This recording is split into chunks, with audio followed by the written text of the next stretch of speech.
Hey there, Stitchers. This is Debbie Hodge from StitchStories.com. Here today to talk to you about my newest design, Create. It went in the shop at the beginning of the month, and it's an homage to makers, creators, sewers, writers, painters. Take a look at all the motifs in there.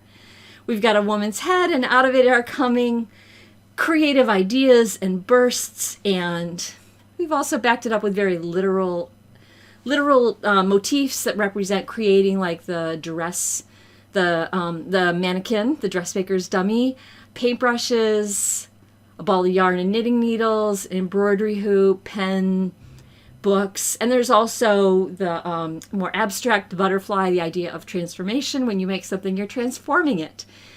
So this kit comes with, let me see, I think it comes with 8 skeins of floss. This is how you get every one of our kits, with the 4-page booklet, the hoop, and the tin with all the supplies in it. And I'm also going to talk to you about how I designed it, because it's a really busy design. Any of you who are designing things that are very busy might want to know, so here we go.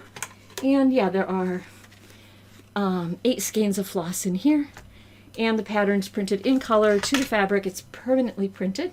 You can get this as a full kit, or you can get just the pattern, and the DMC floss colors are over on the pattern page if you purchase the pattern. So let's talk about how busy this is and how I designed something that had so many pieces.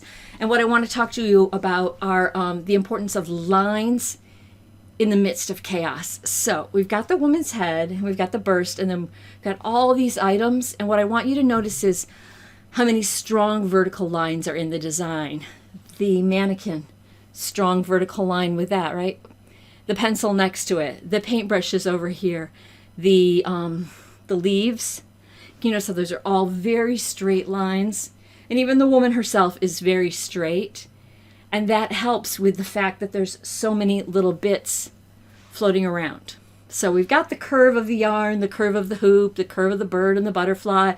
We've got little bits sprinkled, but the very strong vertical lines are what's helping this design be cohesive, have unity, be an appealing design to look at so that your eye can come in and move around and it doesn't feel chaotic. It feels put together. There's unity in the piece. So the other thing that gives this unity is the use of color. So the red is really the dominant color here, and if you take a look, I think there's 5 spots of red. There's 1, 2, 3, 4, 5. 5 big spots of red. Odd numbers always work great in design. They're always just better than even. They're usually more visually appealing. But can you see how those are spread throughout the design so that they can move the eye around the design? And there are some little spots of red too, but those are those dominant. And then take a look at the teal. There's 3 big dominant spots for that. 1, 2, 3. And then take a look at those small blue flowers and how they really go around the outer edge of the design, but they also create a visual triangle. And then, okay, so we talked about the lines, we talk about the use of color and the way it's spread through, because we've got a visual triangle with the teals, we've got a visual triangle with the light blues, we've got more of a zigzag with the reds. That's not such a visual triangle. And now I want to talk to you about the yellow pieces in the background, the butterfly and the bird. And notice how they are in the background and they're layered behind other pieces. One more thing that's going on here, in addition to the repetitions and the flow, is the overlapping. If these items are just on here and they're not overlapping another item, like the bird is tucked behind the mannequin, the butterfly is behind the brushes, and the flower is over it, almost every item here is tucked behind another item except for the small pieces. The small pieces don't overlap, but the big pieces are connected or grounded. Everything that's in the design has a connection to something else in the design. It's placed with purpose.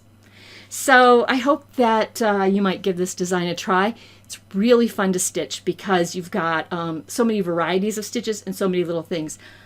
I know some people like to go in and they like to stitch through straight with one color, which you can definitely do, but I love to just be like, oh, I'm going to stitch the woman today, or I'm going to work on the butterfly, or I'm going to work on the swirls in the mannequin.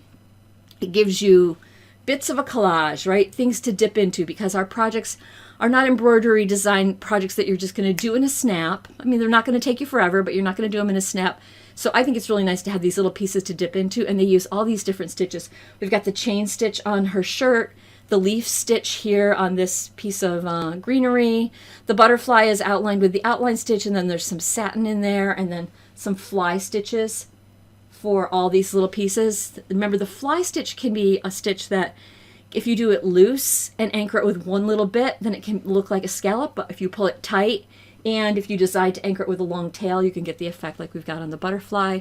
There's straight stitches, there's more chain stitching, lazy daisies, French knots. Oh, this is fun. I thought the ball of yarn was just super fun to stitch. It's back stitch. So this is Create. It's a really busy design. It's got a theme around creativity. The busy design is anchored by the use of really clear straight lines, the use of color that gives flow, the use of grounding, overlapping elements. So thanks for tuning in, and let me know if you have any questions or any experiences with this kit.